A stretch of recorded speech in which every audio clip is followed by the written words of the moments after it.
Okay. Yes, my talk will be very enlightening for everyone. That's sarcasm. Before I start, I wanted to thank Jim for all his work during the year. So this year had been very difficult for almost all of us, if not all of us. And it's a really difficult year to fundraise. Despite that, our club did fundraise a lot and did get a lot of money. And that's because of Jim's leadership. So I think we should thank Jim for that. And hopefully we'll see all of you at Jim's dinner on June 24th night, right? Yay. Evening of June 24th, and where we can roast Jim if we want to.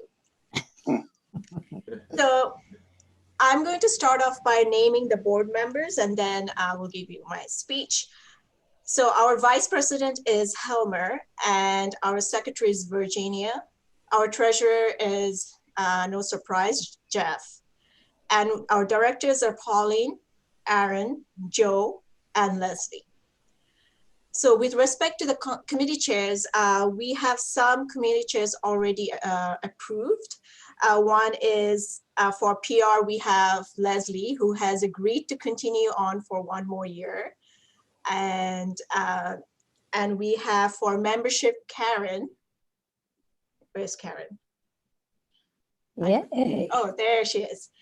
And for club service, Mike Phelan will come back. And thank you, Mike, for accepting my request. What a great board. Yay, everybody. Wonderful. We still have foundation and administration committee, and I'm waiting for responses from those.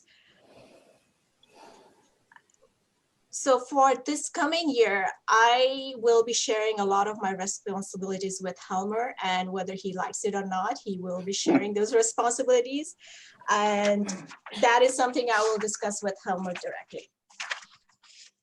And for our overall and overarching goals, we already know what Turk's overall arching goal is. It's one of the main overall goal is to fundraise. But I think we also should, given our current situation, consider that we should provide a safe space for our members in our Turk meetings.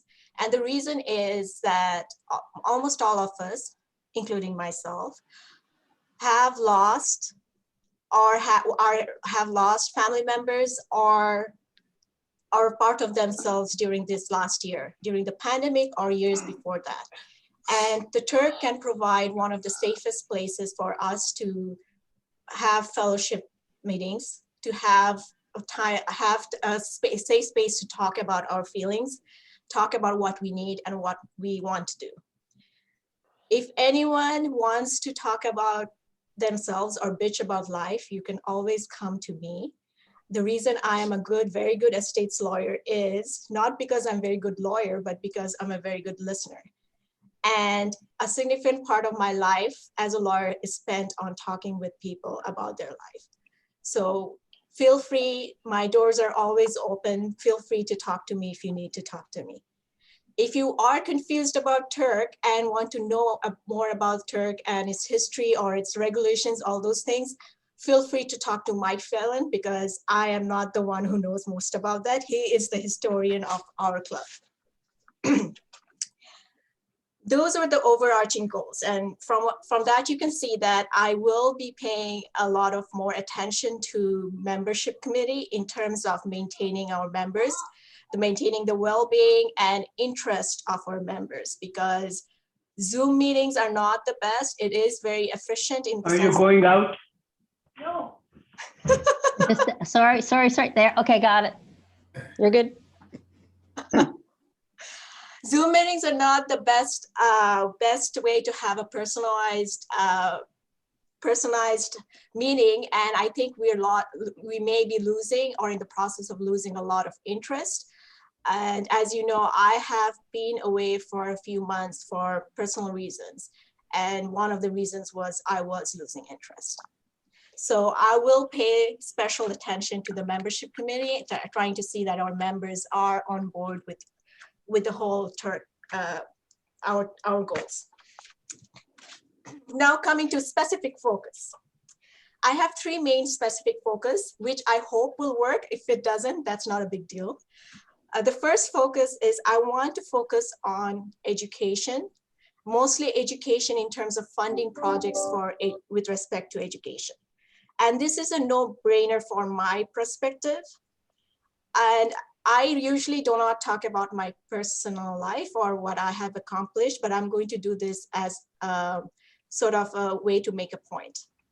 I hold 3 higher degree or university level degrees. And I was able to get 2 of those degrees because of scholarships. And the 3rd degree I was able to get because of loans and a mix of loans and scholarship. Obviously, this means I'm very smart, but what all this also means is that I am where I am because of scholarships. In other words, I will not be here if there was no scholarships. So I would not be in Canada. I don't believe we need to be highly educated, but I believe we need education in some form, whether it's in technical college, chef school, police academy, or PhD in music, education in a very very good high school. We do need some form of education. For youth who are at risk or in need, the education is more important because they don't have the security to fall back on family wealth. Knowledge and education is the easiest way, not an easy way, but is the easiest way to get out of poverty. At its like minimum, it gives a person a job and self-respect. So this means that I would hope that the members themselves pay more attention to projects that relates to education, and I will be obviously looking to club services to see whether these projects are approved or not. This does not mean that all projects has to be on education, and this does not mean club service has to approve all education related projects. Club service is an independent committee, and they will decide on the projects themselves. But what I'm trying to say is that we should consider education as a way to deal with our funding. The second part deals with disability. So one of the things I've noticed in Turk is we do talk about a lot of issues, but we haven't really reached the concept of disability. And I'll talk about what the WHO, like the World Health Organization, defines the standard clause about disability. Disability is part of being human. Almost everyone will temporarily or permanently experience disability at some point in their life. Over 1 billion people, about 15% of the global population, live in some form of disability, and this number is increasing. Disability results from the interaction between individuals with a health condition, such as cerebral palsy, Down syndrome, and depression, as well as personal and environmental factors, including negative attitude, inaccessible transportation and public buildings, and limited social support.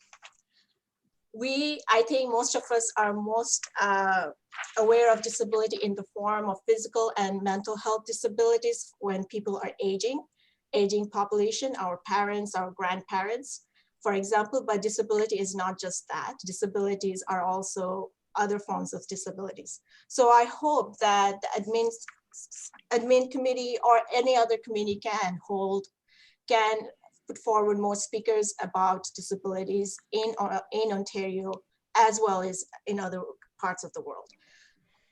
The third part is again a no-brainer. It's mental health. I can safely say that many of us here have lost or are in the process of losing family members or have lost a part of themselves, as I have said before. That results in a lot of mental health stress that we do not talk about. And for people who do not have money, cannot fund going to a psychotherapist or psychiatrist to deal with their mental health conditions. So I think we all know at least one person who has mental health issues, from standard depression to PTSD, or even bipolar issues. So I think we should talk about disability. We should fund projects that deals with disability and project funds with mental health, which is again, relates to disability.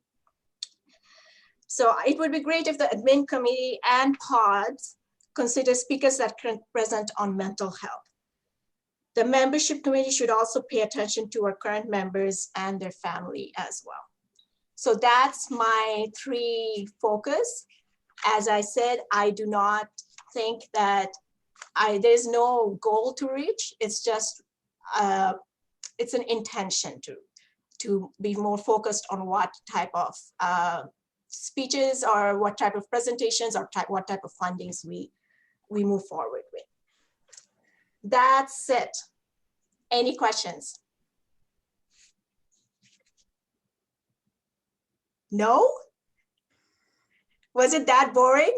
No questions for our incoming? I have a question. Yes. That was fantastic. Thank you very much for sharing your priorities.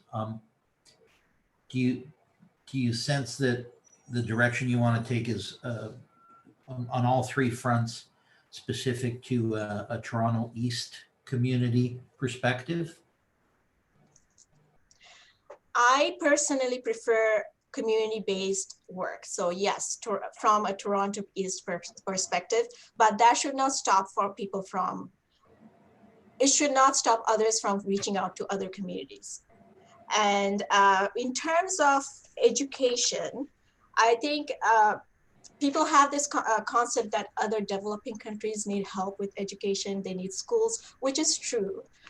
But I think people in this city do need help with education as well. And I think we should help our communities first. Not first, we should prioritize our community. And obviously, international is fine. There's no harm in dealing with that either. Mhm. Thank you for that clarification. Appreciate it. Leslie? In terms of education and in terms of disability, can you give some guidance to the pods of potential organizations that can be approached? Do you have some organizations in mind that maybe you can compose a list if you do? Yeah, so there is one organization that I heard of, like it's called Pathway to Education, I believe it's called. Mhm. It's a well-known organization. They have I think the mandate is that I don't know whether it's a mandate, but they follow the concept that education is the easiest way to elevate someone out of poverty.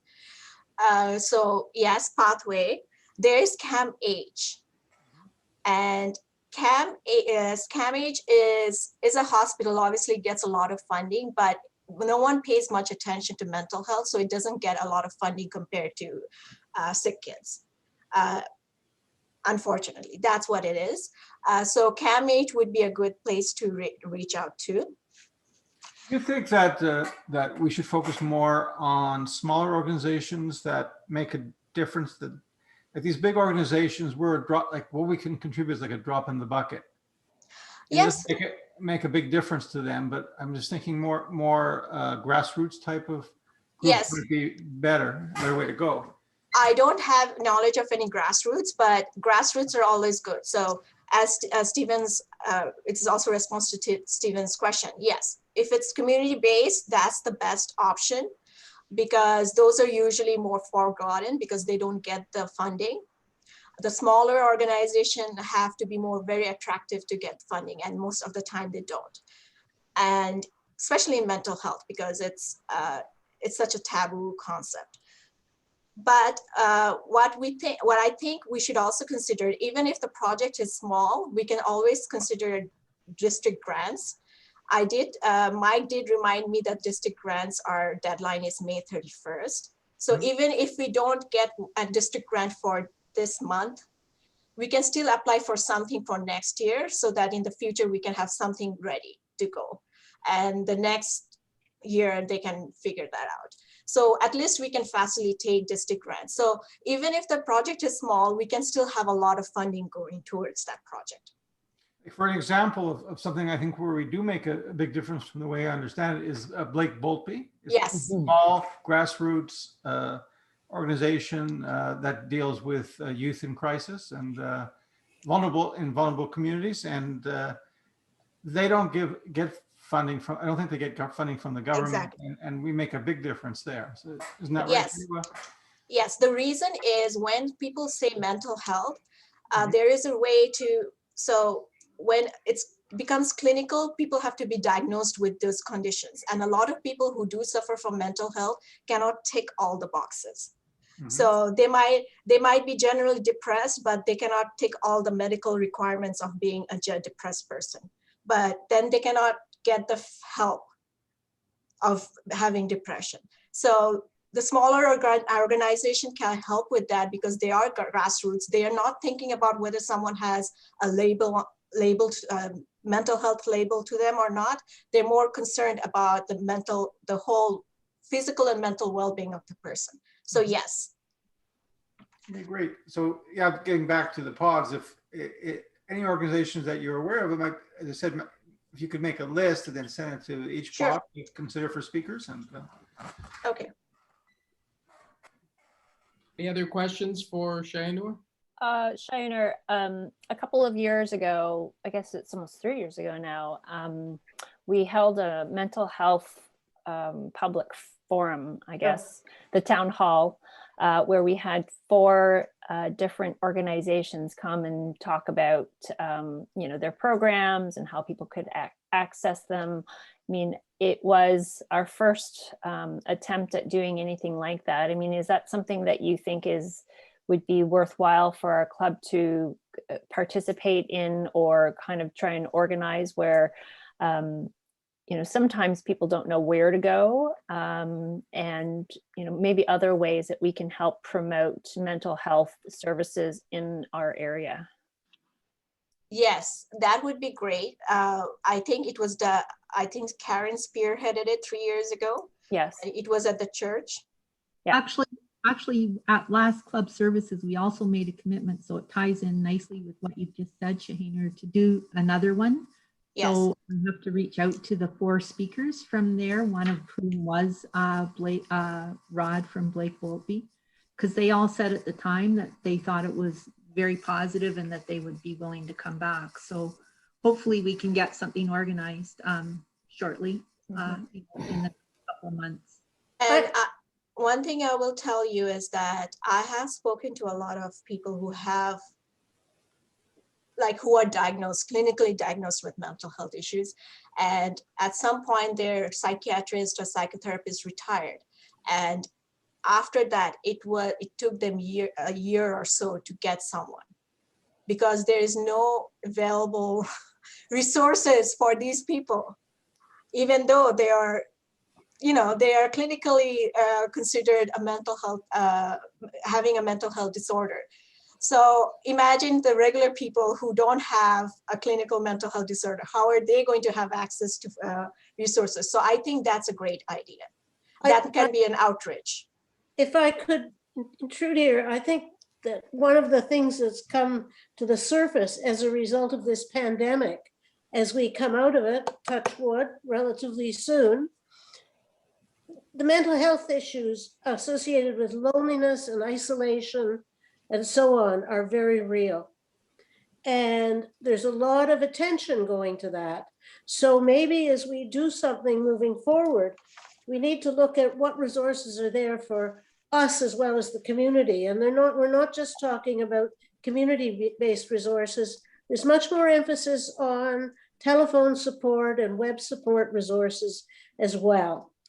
And what ones have some credibility as opposed to those people who are out there as shills for a problem. So that's something we could also look at in this. I agree. One thing I would like to say is the loneliness and all those things are also important, but the other thing that's important is that we barely recognize this, is losing someone who's close to you and the amount of mental health stress that goes through. And if we don't have the process of grieving, the standard process that we could go through grieving, that has been truncated, that has been completely stopped during this pandemic, that's a mental health problem, and that can happen to anyone. So including loneliness, that's another issue, that we don't have the opportunity to grieve. Okay, so we've got about 15 minutes to get our committee chairs involved in some of the club business and report. So Lola, could I ask you to thank our speaker today? Certainly. What do I say? Thank you, Shaheynoor. Looking forward to a focused year on slightly and changing our focus. I think that's good for all of us. And it's going to be great to have your leadership. Thank you. Yeah. Okay, we're all looking forward to that, and we'll give all our support to Shaheynoor, I'm sure, and even more so if we get out of this pandemic soon enough and we can meet face to face again and get the ball rolling into a new direction for the next year. Okay, so we'll move on with our updates on the committees. So let's start with John on the Administration Committee. John Ryle. You're muted, John. I think it was Lola that was going to speak to it, not me. Oh, I got it, John. Okay, Lola. Sorry. Was I going to speak to the admin committee? Well, we've met monthly. We've dealt with a lot of things as they've come along. Pods seem to dominate our discussions. And most recently, we're looking at the president's dinner and how we're going to suitably roast you, Jim. And the committee's proceeding. It's a good committee and fundamental to supporting the board. Okay, thank you. Golf tournament update, Jimmy Cremidas. Yes, thank you, President Jim. Yeah, I'll be sending a lot of emails on a weekly basis. My apologies for the past week or so, folks. For the members that were concerned about the tournament, it is business as usual. I spoke to them. They're expecting, quite a bit of activity throughout the summer. Our term is definitely on, folks, and thank you for the ones that have sent in their foursomes already. Please, folks, the foursomes, donations, sponsorships are a key, and I'll be calling all the members over the weekend for sure, one-on-one conversation. So please try to get in as soon as possible, and I'm sure it'll be a great event like last year. Is there any questions at this point? Any concerns? It's definitely on. I spoke to them a few times, and please, let's get it going. It'll be great to see each and every one face to face from a distance, of course, and I'm sure it'll be a great one. Hey, Jim, we want to send in our payment and, with a credit card, but you don't want to do that through the internet. And so who do we call? You know what? That's what I'm going to set up right now. I'll be speaking to Jeff or Helmer because Helmer's helped me big time. You know what, you could give me a call. If you like, for the time being, I'll send an email with exact instructions on the weekend. But if you're concerned that, please give me a call and then we'll take it from there. Because some people have already. It is confidential, but I know what you're saying. Some people, there's never been an issue in the past several years. But before you do that, give me a call. Yeah, sure. Club service, Karen or Tom, either one of you want to report something? Karen's doing. She's on mute. There you go. Well, I wrote up a report. It's a little bit longer, but I think it would be good for everyone to know what we've accomplished. So here goes. So in these long, and this ties into Shaheynoor's comments, sometimes gloomy days of COVID, I have started to keep a gratitude journal. And one of the things that I am thankful for is our small but mighty Turk team. Over the past year, we have managed to do a lot. Although there has been a focus on helping the members of our local community who are in need, we also managed to support some other projects, including a number of international initiatives. And even though we are not meeting in person and are social distancing, we have managed to do a number of hands-on projects. You will hear separately from Joe about the skate-a-thon, Marion about the holiday gift bags and the Mother's Day meals, and Tara, well, I guess she's not here, but you heard about that and the book collection last week. In our community, there are a number of food banks, shelters, and drop-ins which we have supported. So Bethany Baptist Food Bank. We have provided lunches on 2 separate occasions to food bank recipients who are standing in line to receive their hamper of food. And we have also provided $800 for diapers and $1,000 for feminine hygiene products and toiletry items. Font Bond drop-in. We have purchased winter clothing, including underwear and gloves, as well as supporting the homeless with toiletry items such as the basics: deodorant, toothpaste, razors, shampoo, and body wash. In total, we have purchased items valued at $2,800. Grant AIM Food Bank. We have provided $1,000 for food and then an additional $800 for the purchase of food specifically for Christmas hampers. As well, we have provided them with $800 that was used for the purchase of adult diapers. And most recently, with the help of Art and Mike, we purchased $800 worth of toilet paper for the food bank to distribute. Sanctuary Toronto. Sanctuary serves the homeless population who are in dire need. This Rotary year, we have supported them with the purchase of winter coats and more winter coats, totaling $1,500. And most recently, we have purchased $800 worth of men's jeans and women's and men's running shoes. Sunrise Food Bank, which is on Victoria Park. We have provided $1,000 for food, an additional $750 that was just used to purchase toiletry items such as soap, shampoo, deodorant, Kleenexes, and toothpaste.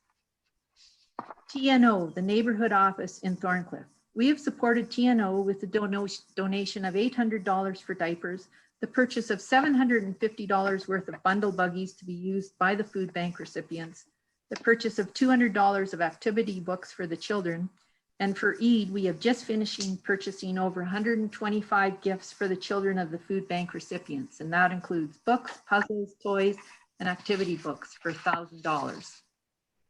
Nellie's Shelter. To assist the women and children living at Nellie's, $1,800 has been allocated for us to purchase on their behalf a microwave and a tablet, as well as bedding and diapers. The bedding has been delivered as well as some of the diapers.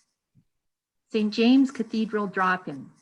At Christmas time, we provided $500 to purchase food for the preparation of meals for those people living on the streets. We have since provided St. James with an additional $500 just to help cover the cost of food to prepare the meals.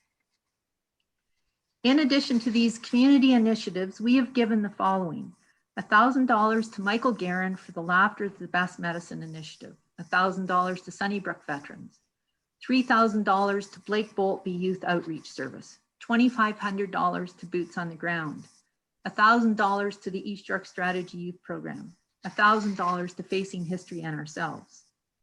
And then on an international level, we've supported Shelter Box with $3,000, the African Mediators Initiative in South Africa with $1,000, the Peanut Butter Project in Sierra Leone with $1,000, and a cancer project in Serbia with $1,000. And from a hands-on perspective, we have been able to distribute over 350 boxes of cookies donated by President Jim's friend, Phil Fusco, to 5 food banks and 3 shelters. And then shortly after Halloween, several pallets of leftover chips from the workplace of past District Governor Neil Phillips were distributed to those same food banks and shelters. $2,175 was provided to Wood Green for the purchase of 300 Meals on Wheels at Christmas time, and then a Turk team delivered a quarter of these meals. Mike Lawler donated money for a freezer for Blake Boltby. Lola donated money for an outdoor shed for the drop-off of sandwiches for Sandwich Sisters, who are gift serving shelters and drop-ins like Fontbonne, Eastview, the Good Shepherd, and Bethany Baptist. The Turk tent was used by Eastminster's Out of the Cold program from November to April for the outside service of people in need, where they were provided with a hot meal, sandwich lunch, PPE, and clothing. And we did a winter clothing drive for New Circles, and Pauline led an underwear drive for Nellie's. So with all this, Turk has continued to make a difference in the world. COVID has not stopped the need to serve others. Thank you to everyone for the role they have played in making this all happen. Fantastic. Very good. That's great. Lots of things done this year in spite of everything, and we should all take a bow for that. Okay, let's move on. We have Mother's Day meals. Marion. So the sales were just closed last night, and so my goal was to hit $3,000, and we just hit that.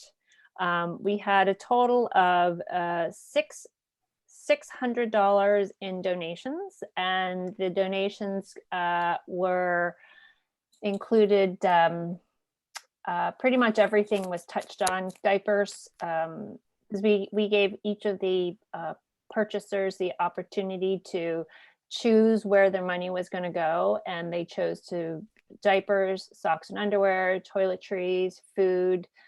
So all 4 categories were well represented, and that included some additional donations as well that were offline. We sold to just about $2,300 in meals. So I think that all of the restaurants are happy with how that is, how that turned out. We have a driver whom we're going to pay the delivery fee to on Sunday, who will pick up all the meals and deliver them to the people who have paid for delivery. So we've supported these 5 restaurants with $2,500 in meals. We've supported a person who, it's not a ton of money, but for somebody who is out of work, another $50 plus whatever tips they will make is going to be very helpful for them. And also we'll include, we had printed up some Turk flyers just to kind of inform the people who are ordering meals about Turk and give them an opportunity to check us out online. So I think all in all, it was a successful program, and that, perhaps we could run something like this again at another date. Okay, fantastic. Sounds great. Joe, you want to update us on the skate-a-thon, and at the same time, let us know if there's any birthdays or anniversaries? I have no birthdays or anniversaries to announce for this week, but stay tuned. There's some special ones coming up next week. The skate-a-thon, as you know, is still hasn't been set yet in terms of the date. Just waiting for the lockdown to open up, and once that does, we'll confirm a date. On the fundraising side, there's still money coming in.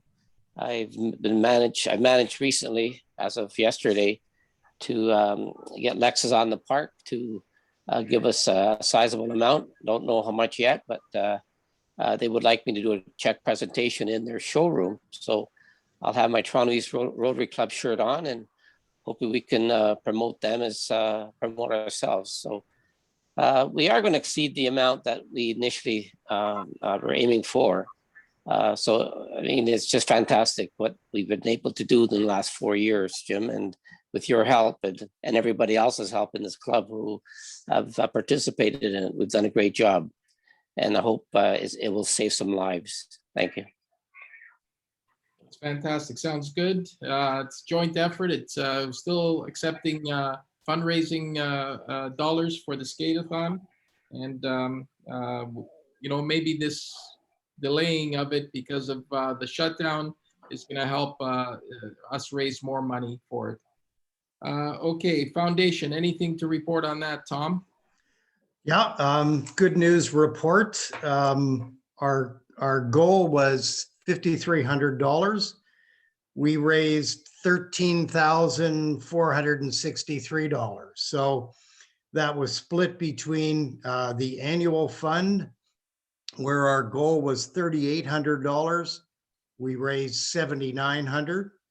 Polio Plus, our goal was $1,500. We raised almost $5,600.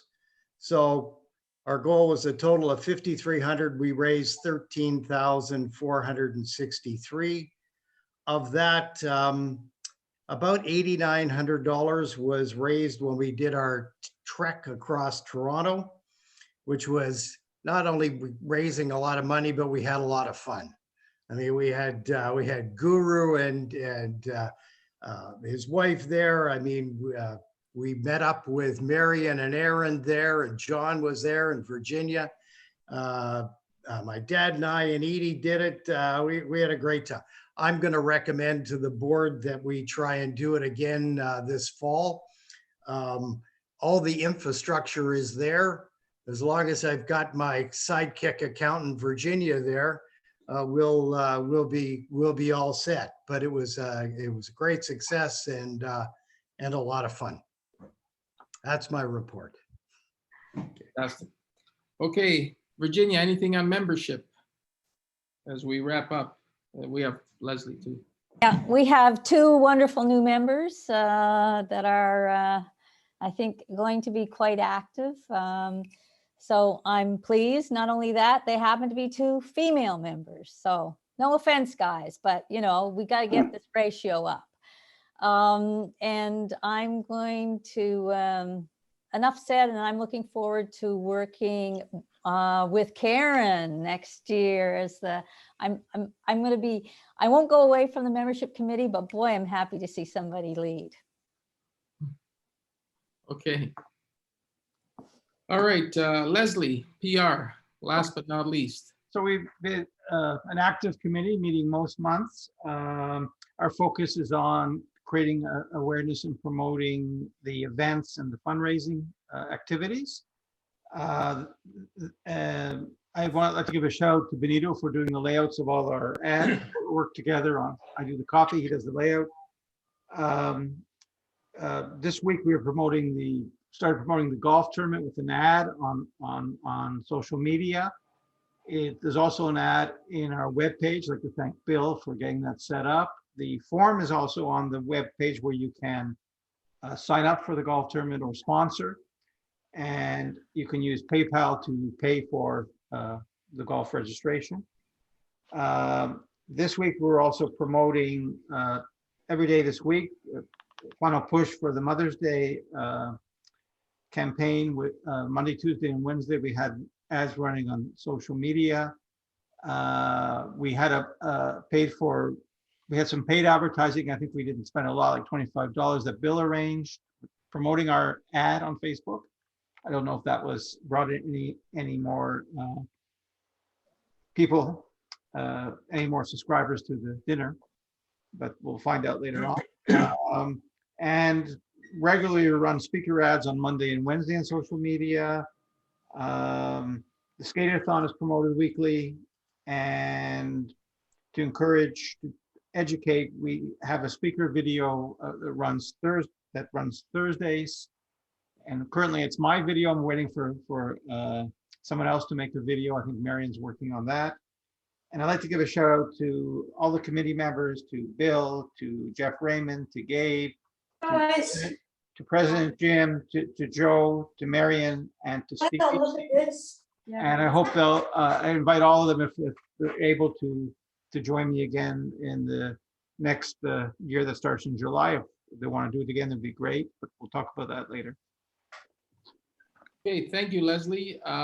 With that, unless there's anybody else that has anything to say, Virginia, go ahead. Just one thing I'd like everybody to know. Next week, our speaker will actually start shortly after 12:30 because it is Jim Parker, and he needs to get to their Thursday food bank. Right. So we'll do the speaker first, and then we'll have other business after that. So be on time at 12:30 to listen to the speaker if you're interested in listening to Jim Parker from Bethany Baptist. Thank you. This was a great meeting. It was nice hearing from Shaheynoor, her vision for the future. And I was really surprised and delighted with Club Services report and how much we've done over this past year. I didn't really, listening to it and putting it all together, at once really shows the impact we've made. And, lots of you have saved money over the year by being shut-ins. So let's support the golf tournament. That's our next big fundraising event. Where you didn't spend money going out and traveling, why don't you throw it back into Turk and into our club so we can continue getting great reports from Club Services. Other than that, thank you. See you guys all next week. Oh, Virginia, before you leave, are you getting the video over to Pauline, or do you need me to do that? Oh, sorry. I think I need your help. It's on. I recorded it to the cloud. Okay, so the easiest way is for me to put that into YouTube and to give the link to Pauline. Yeah, and also to Tara, please. Are we? Okay. Virginia. Yes, Guru. Can I say one word with Shaheynoor, please? I think you missed her. Oh, she's But- gone. Yeah, but you Okay. can email her. You could email her, okay? Oh, I can speak to her in the next meeting. Okay, sounds good. I just wanted to congratulate her on picking mental health, and I wanted to say something about it from personal experience. So anyway, it was a busy meeting. I couldn't open my mouth. I'll talk to her next time. Okay, Guru, thank Okay. you. Oh, Bye-bye. Junior, one more word.